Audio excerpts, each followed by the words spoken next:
Jérusalem idéale.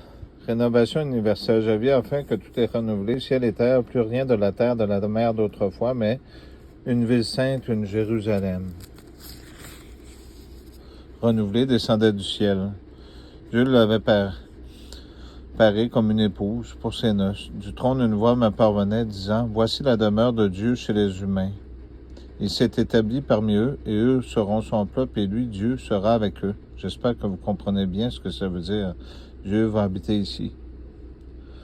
Sera leur Dieu. Il essuiera toute larme de leurs yeux. De mort, il n'est plus question. De deuil, de plainte, de douleur, non plus. L'ancien état de choses est disparu. Celui qui est assis sur le trône dit alors, « Voici,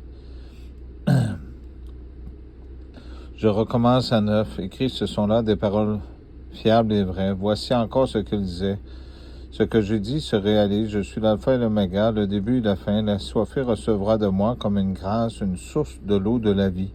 Au vainqueur cet héritage, moi être pour lui un Dieu, lui être pour moi un fils. Avez-vous compris?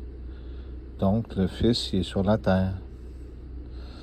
Quant au lâche, renégat, abominable, meurtrier, impudique, magicien, idolâtrique, tous menteurs. Leur sort est dans le gouffre où brûle le feu de soufre. C'est la seconde mort. La seconde mort, c'est la mort de l'âme, comme je vous ai toujours dit. Je voulais vous parler juste quelques secondes d'ici, parce que l'Église romaine plaçait toujours des versets cachés en bas pour expliquer. Qui est du millénium objet de polémique très vive au début de l'Église. Il faut d'abord refuser une interprétation trop littéraire, irritée des traditions juives sur le règne du Messie, faisant régner le Christ sur terre avec ses saints avant la fin du monde, d'une façon visible. Voir décret romain, 17 juillet, je vais vous le montrer, 1944.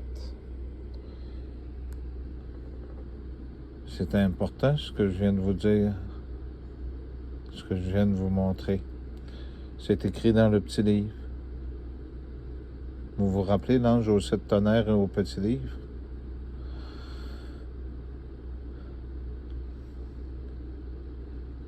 Non, vos noms ne seront pas enlevés au livre de la vie. Au contraire, Dieu n'est pas un injuste.